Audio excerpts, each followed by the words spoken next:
Thank you Jesus, hallelujah, praise Lord. सभी का खुदावन यीशु मसीह के पवित्र और जलाली नाम में मैं पास्टर राजू ठाकुर पुणे महाराष्ट्र से आप सभी का हार्दिक स्वागत करता हूं।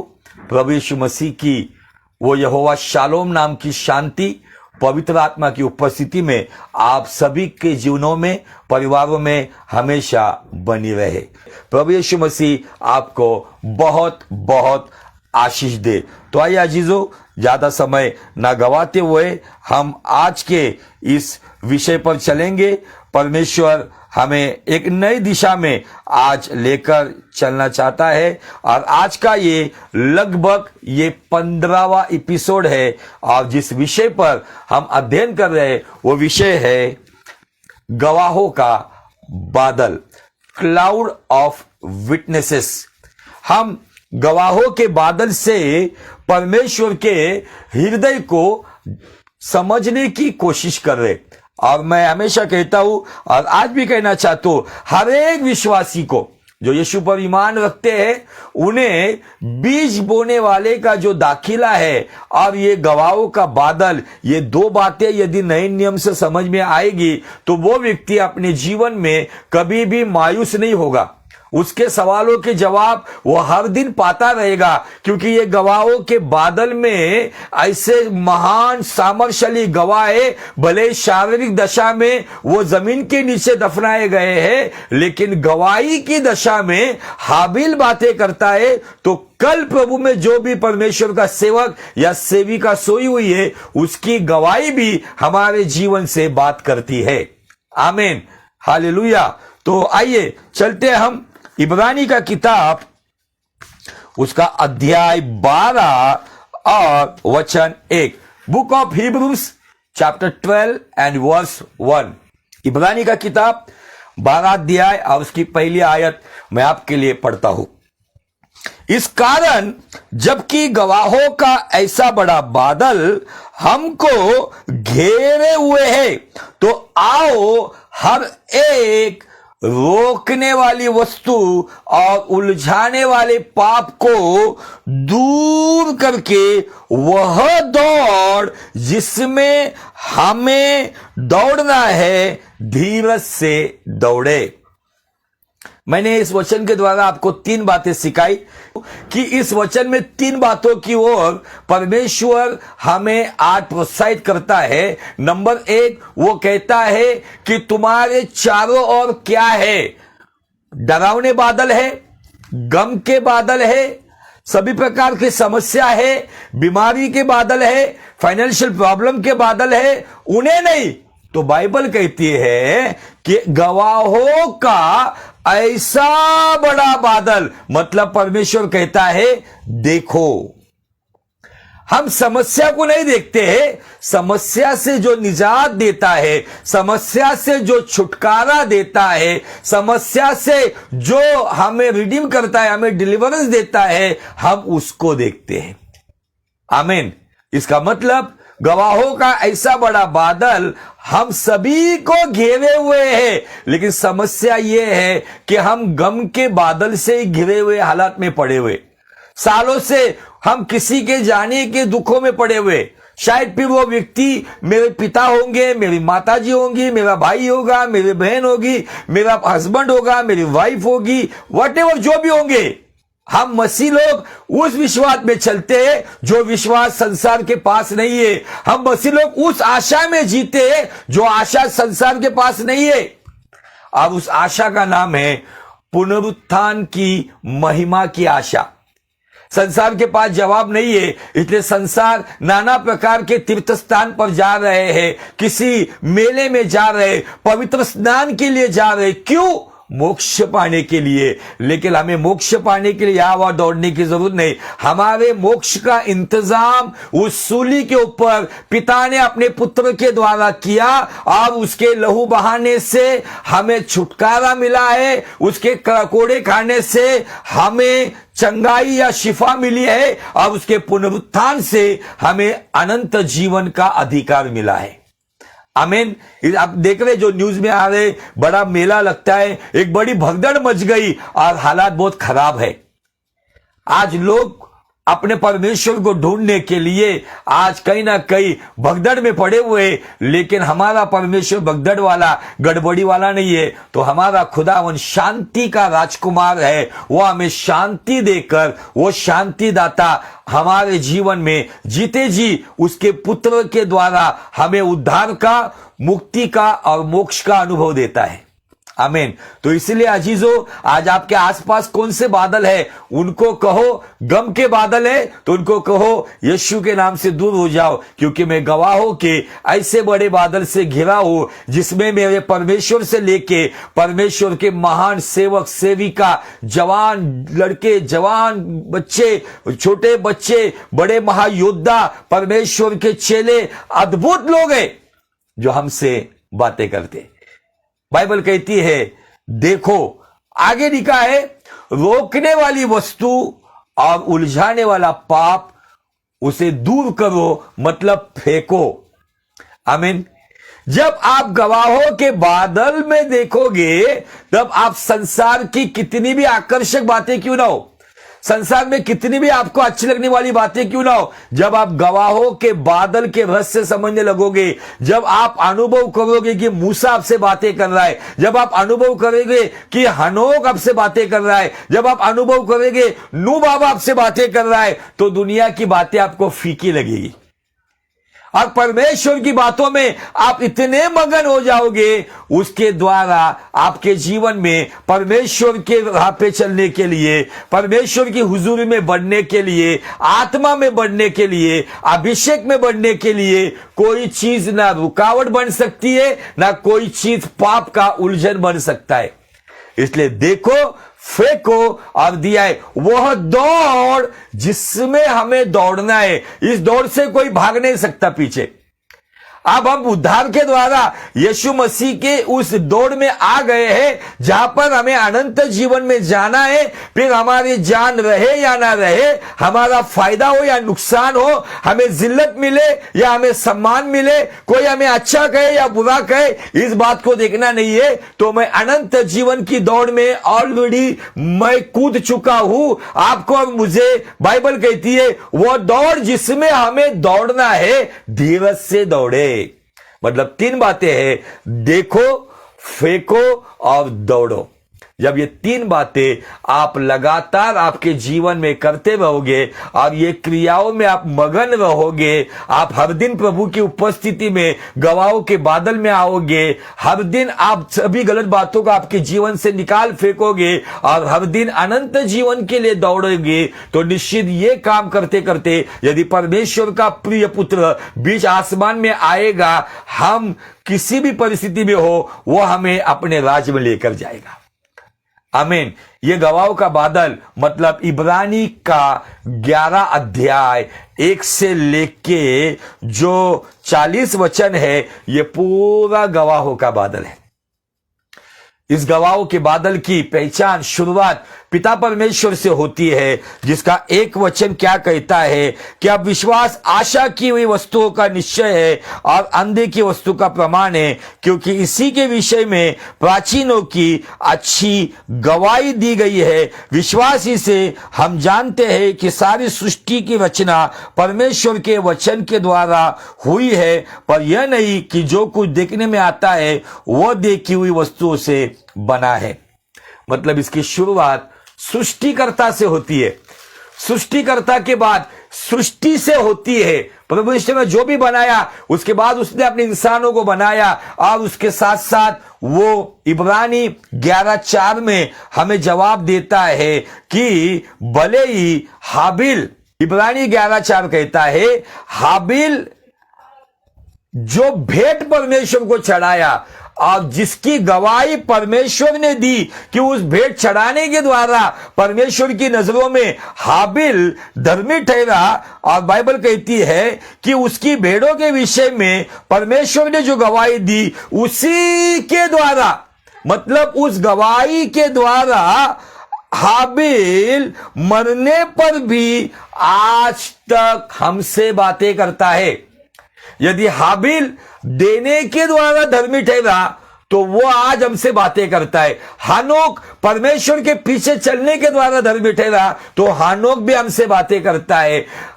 नू बाबा यदि परमेश्वर की आज्ञा का पालन करते हुए जो बात देखने में नहीं आई, बारिश कभी देखी नहीं थी लेकिन सुनकर विश्वास किया, उसके द्वारा नू बाबा हमसे बातें करते हैं। आज इब्राहिम बाबा बातें करते हैं, सारा मां बातें करती है। और आज हम जिस पर आज हम थोड़ा सा खत्म करने का या समाप्त करने का कोशिश करेंगे वो है इसहाक। ये सारे परमेश्वर के महान विश्वास के महावीर है। ये महावीर आज भी हमसे बातें करते हैं। लेकिन उसके लिए मैं इसलिए कहता हूं ना कि यदि आपको ये बातें समझ में आएगी ना, तो आपको किसी भविष्यवक्ता के पीछे दौड़ने की जरूरत नहीं है कि वो आपके जीवन की बातों को सुनने के लिए। ये रहस्य है, गवाहों का बादल, ये बहुत महत्वपूर्ण है। ये गवाहों का बादल यदि आपको समझ में आया तो आप बाइबल के हर एक जो चरित्र है, जो किरदार है, जो महान हस्तियां होकर गई है, आप उनसे रूबरू हो सकते हो, आप उनसे मुलाकात कर सकते हो, आप एनकाउंटर कर सकते हो और आप परमेश्वर से भी मुलाकात कर सकते हो यदि आप इन बातों की ओर अपना ध्यान बटाओगे कि मेरे इर्द गिर्द कुछ भी हो, लेकिन मुझे एक पता है कि मैं गवाहों के ऐसे बड़े बादल से घिरा हूं जिसमें मेरे परमेश्वर से लेके परमेश्वर के महान लोग उपलब्ध है जो मेरे सवालों के जवाब देने के लिए तैयार है। उसके लिए जरूरी क्या है, आपको अभी परमेश्वर की ओर आपको देखना है। भजनकार कहता है कि मैं अपनी दृष्टि पर्वतों की ओर लगाता हूं, मुझे सहायता कहां से मिली। मतलब वो पर्वतों को देख रहा था। पर्वतों की ओर क्यों देख रहा था? क्योंकि उस पर्वत के ऊपर संदूक रखा गया था और संदूक पर प्रभु की हुजूरी आती थी। लेकिन आज हमें ना संदूक की जरूरत है, ना किसी पर्वत की जरूरत है। हमारा परमेश्वर इस संसार में मनुष्य रूप धारण करके आया, वो मनुष्य के समान जिया, सारी मानव जात के लिए उसने अपना बलिदान दिया, उद्धार का अनुभव दिया, पिता को विनती करते हुए पवित्र आत्मा दिया। आज वो हमारे बीच में डेरा लगाया हुआ है, हमारे बीच में जुम्बिश करता है, अपनी उपस्थिति बनाया गया है, उसने अपना ड्वेलिंग प्लेस हमको बनाया है। तो आज हमें परमेश्वर की ओर देखना है और गवाहों के बादल से हमें समझना है कि हमें हमारे जीवन में ऐसी कोई बात ना हो जो रोकने वाली वस्तु क्या क्या है, मैं आपको ऑलरेडी बता चुका हूं। यदि आपको इस विषय पर अध्ययन करना है तो मेरा YouTube चैनल पर आप जा सकते हो, पास्टर राजू ठाकुर आप अगर टाइप करोगे तो आपको मेरा चैनल मिलेगा। उसमें ये गवाहों के बादल के पहले एपिसोड से लेके 13 एपिसोड तक आपको सारे एपिसोड मिलेंगे जिस पर आप मनन चिंतन कर सकते हो और नई नई बातों को सीख सकते हो। आमीन, हालेलुया। आप यदि देखोगे तो ही आप आपके जीवन में प्रभु में बढ़ने के लिए रुकावट बनने वाली बातों को फेंकोगे और जब आप फेंकोगे तभी आप दौड़ोगे। एक अच्छा दौड़ने वाला व्यक्ति वो अपने शरीर पर कपड़े भी हल्के फुल्के पहनता है, वो अपने बालों को भी एकदम कम कर देता है, एकदम छोटे बाल रखता है। क्यों? कि वो नहीं चाहता है कि ऐसा कोई बोझ मेरे बदन पर हो कि जिसके द्वारा मैं थक जाऊं। यीशु ने इसलिए तो कहा कि बोझ से दबे लोगों मेरे पास आओ, तुम्हारा जुआ मुझे दे दो और मेरा हल्का जुआ तुम ले लो।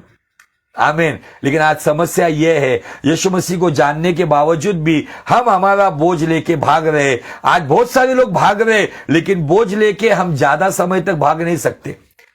अपना बोझ यीशु पे डालो, वो तुमसे प्यार करता है। ऊंचा ऊंचा यीशु को उठाओ, नीचे नीचे शैतान को दबाओ। संडे स्कूल के बच्चे ये गीत गाते हैं।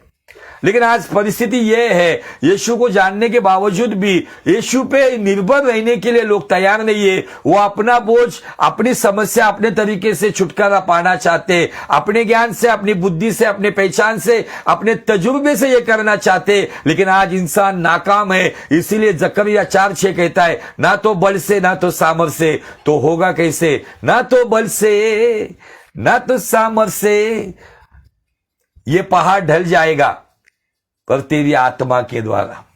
यदि उसकी आत्मा की अगुवाई में चलेंगे, जो भी पहाड़ है वो ढल जाएंगे और गवाहों के बादल में आप परमेश्वर की हुजूरी में एकदम मगन हो जाओगे। Hallelujah, praise the Lord. आज कौन सा बोझ है जिसको लेकर हम चल रहे? आओ उस बोझ को फेंको, और जो दौड़ हमें दौड़नी है, जो अनंत जीवन तक लेके जाने वाली है, उसके लिए आज दुनियादारी के लिए कितना दौड़ोगे? आज इंसान की 90% जिंदगी घर गृहस्थी की दौड़ में खत्म हो जा रही है। उनके पास चर्च आने के लिए समय नहीं है, प्रार्थना सभाओं में आने के लिए समय नहीं है। जब अस्पताल में जब ऑक्सीजन खरीद के लेते हैं ना, तब उनको यीशु की याद आती है। 1 घंटे का 60 रुपए का म्युनिसिपालिटी का रेट है ऑक्सीजन का। आज हम जो फ्री ऑफ कॉस्ट, मुफ्त में आज सेहत में इस ऑक्सीजन को हम ले रहे हैं, लेकिन फिर भी इंसान कहता है कि मैं बहुत ही व्यस्त हूं, मैं नहीं आ सकता हूं, ना चर्च जा सकता हूं, ना आज दुनिया की बातों में दौड़ रहा है। कोई करियर बनाने के लिए दौड़ रहा है, कोई पैसा कमाने के लिए दौड़ रहा है, कोई दौलत शौहरत के लिए दौड़ रहा है, कोई अपने मान सम्मान के लिए दौड़ रहा है, कोई घर गृहस्थी के लिए दौड़ रहा है। इन सभी दौड़ से एक महत्वपूर्ण दौड़ है, जिस दौड़ को कहा जाता है अनंत जीवन की दौड़। वो दौड़ के लिए अगर आज आप तैयारी करोगे, यीशु ने स्पष्ट कहा है पहाड़ी के प्रवचन में, क्या खाओगे, क्या पियोगे, क्या पहनोगे, इसकी चिंता मत करो। प्रथम तुम मेरे धर्म राज्य की खोज करो, ये सारी बातें आपकी चौखट तक आएगी। उसके धर्म राज्य की खोज करना मतलब क्या? अनंत जीवन के लिए दौड़ना। और कौन सी दौड़ है ये तेजी वाली दौड़ नहीं है, ये रफ्तार वाली दौड़ नहीं है, ये स्पीड की रेस नहीं है। तो बाइबल कहती है धीरज से दौड़ो। हर एक क्षेत्र में धीरज ये पवित्र आत्मा का बहुत ही महत्वपूर्ण फल है। ये फ्रूट ऑफ होली स्पिरिट है। अगर ये फ्रूट, धीरज का फ्रूट, यदि आपके जीवन में ये फल रहेगा, तो हर एक क्षेत्र में कभी भी जल्दबाजी नहीं होगी। एक वचन मैं आपको थोड़ा सा उस वचन से प्रोत्साहित करना चाहता हूं। यशायाह नबी का 52 अध्याय और 12 वचन पढ़ेंगे। सुनो, क्योंकि तुमको उतावली से निकलना नहीं और ना भागते हुए चलना पड़ेगा। हालेलुया। ये आज के लिए आपके लिए आशीषित वचन है।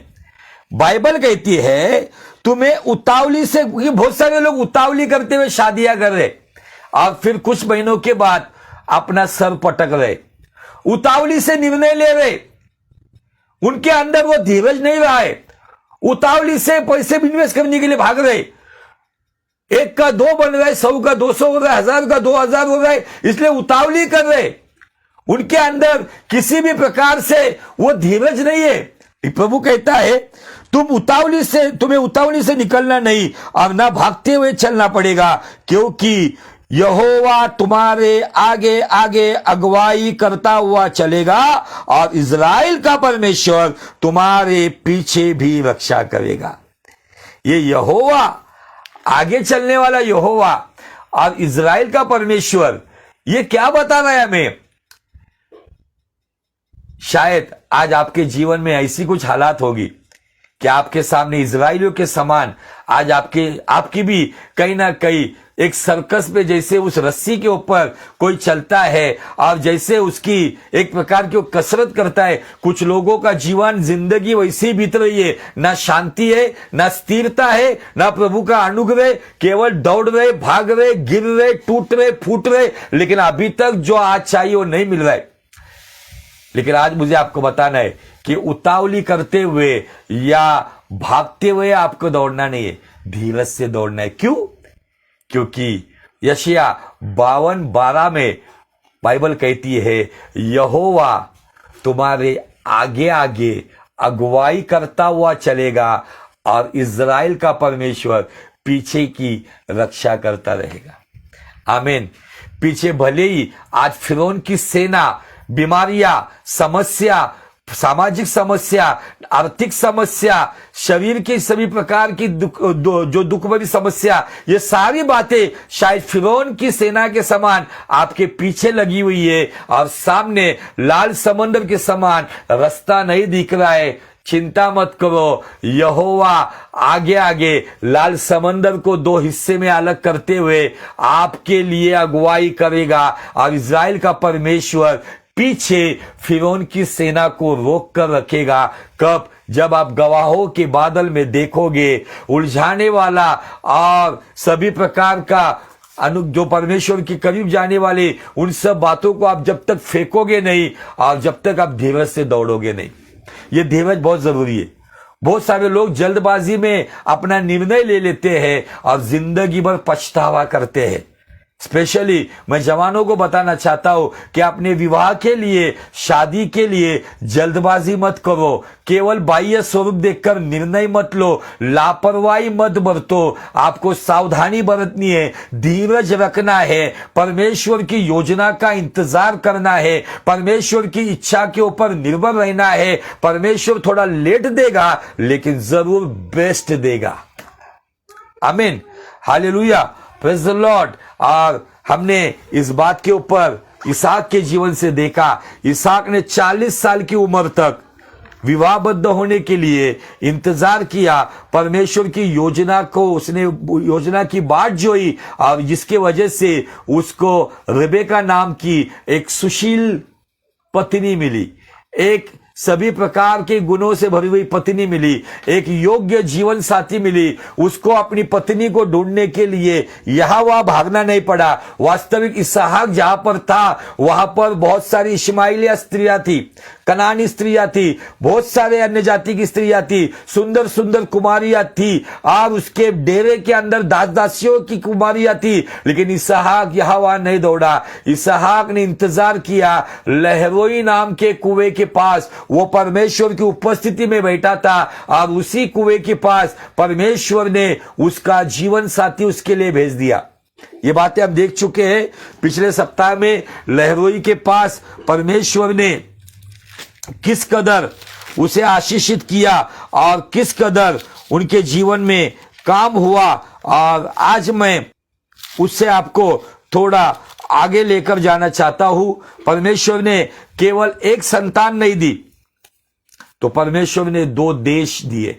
आज नई बात की ओर चलेंगे हम, और नई बात के लिए उत्पत्ति का 25 अध्याय और वचन 27 से आगे ये बच्चों का जन्म हुआ और इन बच्चों के बारे में परमेश्वर ने खुद रेबेका को कहा था, जो तकलीफ तुझे हो रही है ना, उसको इतनी तकलीफ हो रही थी, पेट के अंदर जुड़वा बच्चे थे और वो अंदर ही बहुत सारी वहां पे वो झगड़ रहे थे, अंदर ही शरारत कर रहे थे, लेकिन मां को दर्द आ रहा था, मां को दर्द सहन नहीं हो रहा था। तब मां लहरोई नाम के उस जगह पर गई और परमेश्वर को उसने पूछा, ऐसी दशा में मैं जीवित रहूंगी क्या? और वह यहोवा की इच्छा पूछने को गई।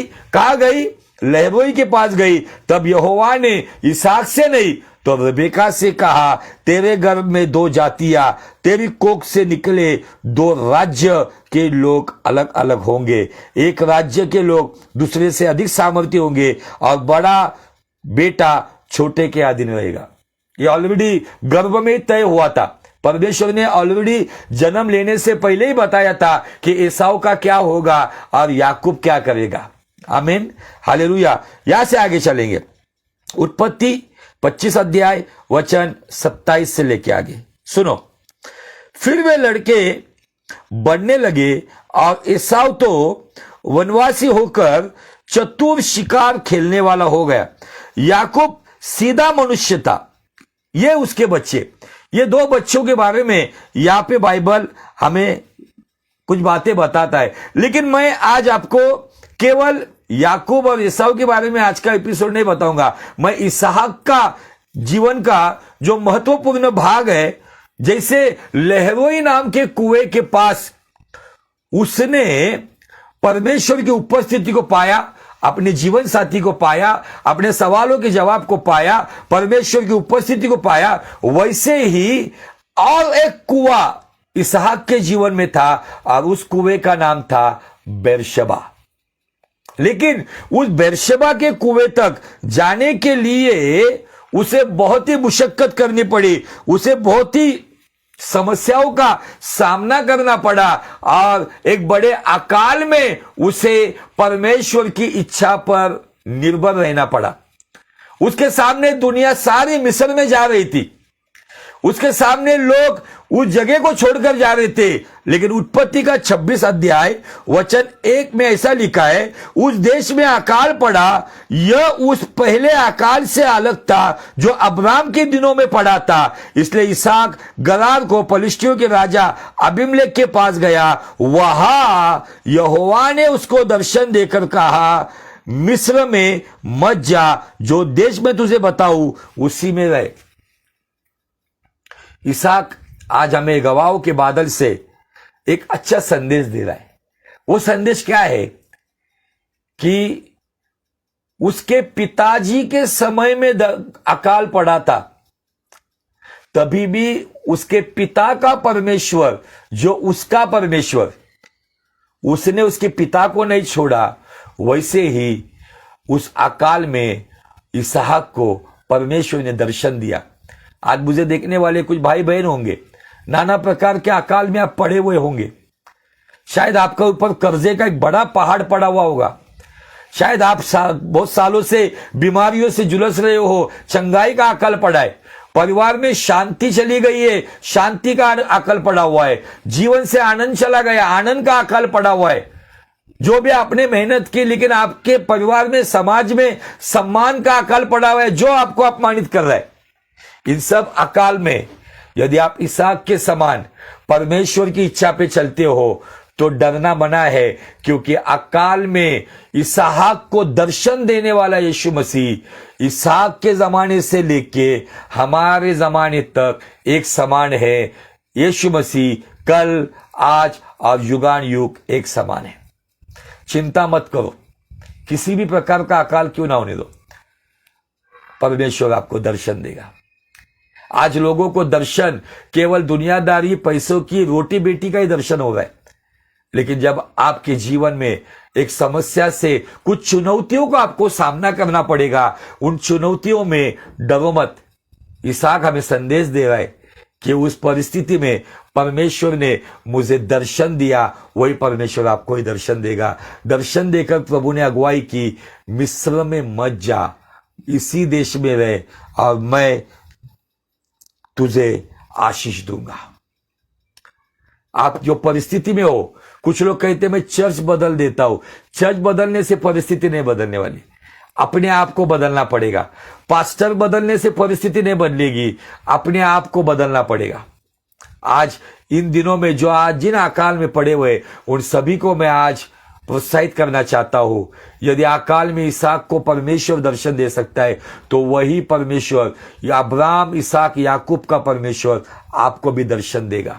अगले एपिसोड में, ऑलरेडी मैं बता चुका है कुछ बहुत सारे अलग विषयों में, अगले एपिसोड में मैं बेरशेबा का कुआं और वहां तक इसहाक कैसे पहुंचा, वो अगले एपिसोड में, शायद 16वें एपिसोड में इसहाक का टॉपिक खत्म होगा और 17वें एपिसोड से हम याकूब के जीवन से देखेंगे, जो गवाहों के बादल से याकूब भी हमसे कैसे बातें करता है, उन बातों पर अध्ययन करेंगे। चलते आगे।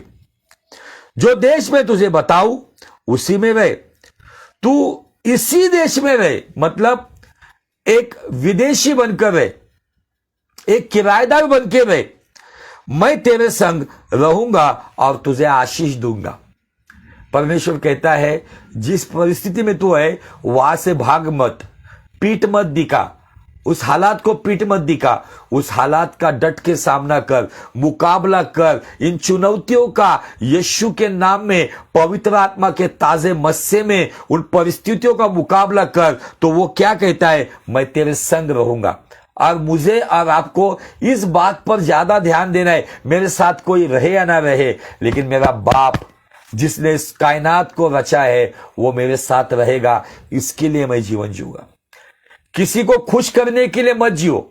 अगर खुश करना है तो उस सृष्टिकर्ता परमेश्वर को, उस यहोवा पिता को, उस यीशु मसीह को खुश करने वाला जीवन जियो। तो वो कहता है, इसहाक तू यदि मिस्र में नहीं जाएगा, तू इसी देश में रहेगा, मैं तेरे संग रहूंगा, मैं तुझे आशीष दूंगा। और आगे कहता है, ये सब देश मैं तुझको और तेरे वंश को दूंगा। जो शपथ, जो वाचा मैंने तेरे पिता के साथ खाई थी, उसे मैं पूरी करूंगा। मैं तेरे वंश के तारांगन के समान करूंगा। मैं तेरे वंश को ये सब देश दूंगा और पृथ्वी की सारी जातियों तेरे वंश के कारण अपने को धन्य कहेगी।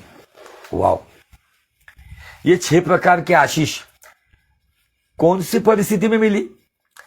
जब अकाल पड़ा था, जब हालात विपरीत थी, जब हालात हमारे सोच से बाहर चली जाती है, जब हमें लगता है अभी कुछ होने वाला नहीं है, उन परिस्थितियों में खुदा के और करीब आओ।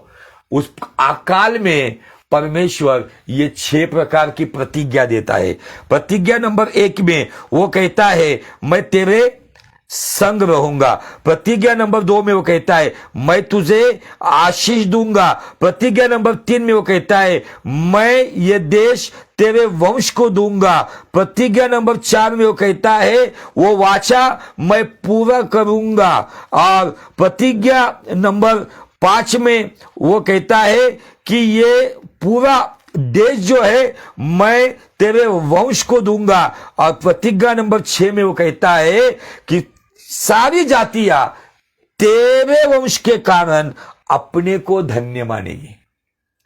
मतलब आज शायद कुछ लोग कहते हैं कि हमारे बच्चों को नौकरियां नहीं है, हमारे हस्बैंड के जॉब अच्छे नहीं चल रहे, बिजनेस नहीं चल रही है। यदि आज इन परिस्थितियों में आप अगर खुदा के करीब आओगे, खुदा को अपना जीवन दोगे, इसहाक के नाई उस अकाल के समय में परमेश्वर के उस आज्ञा का उल्लंघन ना करते हुए उस परिस्थिति में परमेश्वर कहता है उसके अनुसार यदि आप जीवन जियोगे तो निश्चय ही वो प्रतिज्ञा जो इसहाक के जीवन में पूरी हुई, वही प्रतिज्ञा आपके और मेरे जीवन में भी पूरी होगी।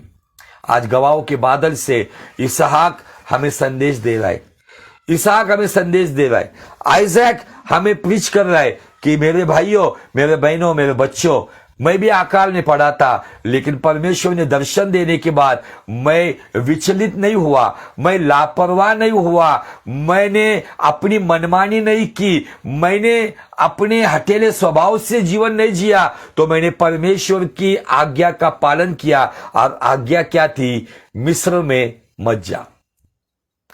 मिस्र मतलब गुलामी, मिस्र मतलब दुनियादारी, मिस्र मतलब आकर्षण। यदि आपके जीवन में अकाल आएंगे, मिस्र से आवाज आएगी, मिस्र से दोस्त यार आएंगे, मिस्र से रिश्ते नाते आएंगे, कहेंगे आ जाओ, कुछ नहीं, सब चलता है, यहां पर भी मत्था टेको, वहां पर भी मत्था टेको, यहां पर भी परमेश्वर है, वहां पर भी परमेश्वर है। लेकिन यदि आप मिस्र में नहीं जाओगे, इसहाक हमें संदेश दे रहा है कि मैंने अकाल में परमेश्वर की ओर से निर्णय लिया, मैं मिस्र में नहीं गया, मैं उसी जगह पर टिका रहा। मेरा यहोवा मेरे संग रहा, मेरे यहोवा ने मुझे आशीष दी, मेरे यहोवा ने उस देश को मेरे वंश को दे दिया, मेरे यहोवा ने तारांगन से अधिक मेरी संतान को बढ़ाया, मेरे यहोवा ने मेरे द्वारा बहुत सारी जातियों को आशीषित किया। क्यों? क्योंकि मैं नीचे मिस्र में नहीं गया। आज बहुत सारे लोग मिस्र में जाना मतलब गलत समझौता, अपनी छोटी मोटी जरूरतों को पूरा करने के लिए, कहीं ना कहीं ये क्षणिक सुखों का अनुभव लेने के लिए, अपनी मनमानी को पूरा करने के लिए कुछ लोग परमेश्वर के राज्य से, परमेश्वर के मार्ग से हटकर अपनी मनमानी से चले जाते हैं, जिनके जीवन में उस समय शायद उनकी जरूरत पूरी होगी, लेकिन जरूरत के साथ साथ श्राप भी आते हैं। भले मेरा सम्मान हो या ना हो, मैं जिंदा रहूं या मरूं, मेरे जीवन में अच्छा हो या ना हो, मैं निर्णय लूंगा, अकाल में मेरा परमेश्वर मुझे मरने नहीं देगा, अकाल में मेरा परमेश्वर मेरी सहायता करेगा, मैं नीचे मिस्र में नहीं जाऊंगा। आज गवाहों के बादल में देखो, इसहाक हमें संदेश दे रहा है, नीचे मिस्र में मत जाओ, उसी जगह पे बने रहो, वहां पर ही, क्योंकि इसहाक अपने बाप के विश्वास को जानता था, उसके बाप के दृष्टिकोण में परमेश्वर कैसा था।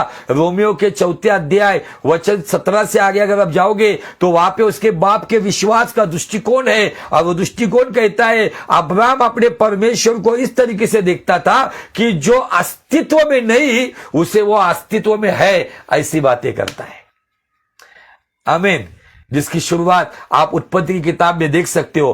प्रकाश अस्तित्व में नहीं था, वो अस्तित्व में है और कहा प्रकाश हो तो प्रकाश हो गया। पेड़ पौधे हो गए, पंछी डालिया हो, सब कुछ हो गया। तुम्हारा मेरा विश्वास वही होना चाहिए। भले आज अस्तित्व में मेरे लिए कोई अच्छी बात नहीं है, लेकिन मैं खुदा की राह पे चलता रहूंगा। मेरा परमेश्वर जो अस्तित्व में नहीं है उसे अस्तित्व में ला सकता है। ये अब्राहम का दृष्टिकोण था और वही दृष्टिकोण उसका बेटा इसहाक में आ गया। इसलिए उसने अकाल को नहीं देखा, उसने मिस्र को नहीं देखा। वहां से जाने वाले लोग जो मिस्र में जा रहे थे उनको देखकर वो विचलित नहीं हुआ, वो अपने निर्णय पर अटल रहा। वो अपने निर्णय पर अटल रहा। उसने कोई जल्दबाजी नहीं की, वो कोई भागदौड़ी नहीं की, वो धीरज से उसी जगह पर रहा। और उत्पत्ति 26:12 कहता है कि उस देश में उसने बोने का काम किया और उसी साल उसे 100 गुना फसल मिली। ये बातें हम अगले बुधवार को देखेंगे, जिसके द्वारा प्रभु हमें आशीषित करेगा। प्रभु आज के दिन इस कलाम के द्वारा आपको बहुत बहुत आशीष दे। इसहाक ने हमें संदेश दिया है अंतिम पड़ाव में, अकाल कोई भी हो आपके जीवन का, प्रभु में बने रहो। उस अकाल को मिटाकर आशीष की बरसात करने वाला हमारा सृष्टिकर्ता परमेश्वर है। अगर मैं आपको एक वचन से, आखिरी वचन से प्रोत्साहित करना चाहता हूं, निकालिए रोमियो का 8वां अध्याय और वचन 32। रोमियो का किताब 8वां अध्याय और उसकी 32 नंबर की आयत। मैं हमेशा इस वचन को लेके अपने आप को उत्तेजित करता हूं। सुनिए, जिसने अपने निज पुत्र को भी न रख छोड़ा परंतु उसे हम सब के लिए दे दिया, वह उसके साथ हमें और सब कुछ क्यों ना देगा। यदि परमेश्वर के पास अपना प्रिय पुत्र था, वह स्वर्गदूत को नहीं दिया, किसी भविष्यवक्ता को नहीं दिया, तो उसके पास जो अनमोल था, उसको चिपक कर रहने वाला, उसके जान से अजीज परमेश्वर ने यदि उसको रखा नहीं, तो आपकी जो जरूरत है, आपकी जो समस्या है, आपकी जो चंगाई है, आपकी जो आशीष है, उसको थोड़ी रखेगा। यदि पुत्र में हमें ये सब बातें क्यों नहीं देगा वो। हमेशा रोमियो 8:32 क्लेम करो। यदि कोई कहेगा नहीं मिलेगा, नहीं होगा, तो इस वचन को दोहराओ, मैं उस खुदा को जानता हूं जिसने अपने पुत्र को मेरे लिए अगर रख छोड़ा नहीं, तो जो मुझे चाहिए वो मुझे क्यों नहीं देगा। जरूर देगा, जरूर देगा और जरूर देगा। आमीन। प्रभु आपको बहुत बहुत आशीष दे। इस वचन के द्वारा यदि प्रभु ने आपको छुआ, आपके जीवन में काम किया, तो परमेश्वर की महिमा के लिए हो सके इस वीडियो को ज्यादा से ज्यादा लोगों के साथ शेयर कीजिए। प्रभु आपको बहुत बहुत आशीष दे। God bless you, God bless you.